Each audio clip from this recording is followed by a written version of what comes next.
वज़ीर आज़म की नज़र में GDP का मतलब ग्रैंड डिस्ट्रक्शन ऑफ पाकिस्तान है। मुल्क को तब्दीली के नाम पर तबाही दी गई। GDP में इजाफे के दावे पर मुल्की और गैर मुल्की माहिरीन भी परेशान हैं।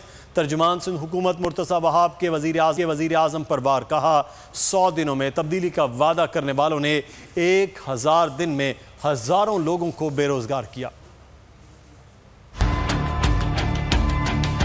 इस वक्त इंटरनेशनल इकोनॉमिस्ट हो या हमारे अपने पाकिस्तानी इकोनॉमिस्ट हो, परेशान है कि 3 साल तक तबाही करते रहे। गरीब आदमी महंगाई की चक्की में पिस रहे, बेरोजगारी है, गुर्बत है। अब ये कहते हैं कि 3.94% हमारी GDP हो गई है। खान साहब से पूछे कोई GDP क्या है? मुझे तो ऐसा लगता है ग्रैंड डिस्ट्रक्शन ऑफ पाकिस्तान है कि PTI की हुकूमत को आए हुए अब 1000 रोज हो गए हैं। खान साहब ने 1000 दिनों का वादा नहीं किया था, अपनी तब्दीली का वादा 100 रोज के अंदर करने का ऐलान किया था। 1 करोड़ नौकरियां मैं पाकिस्तान के नौजवानों को दूंगा। लोगों को नौकरी तो नहीं मिली, हाँ, लेकिन हजारों की तादाद में लोग बेरोजगार हुए। कंफ्यूजन है इनकी हुकूमत में।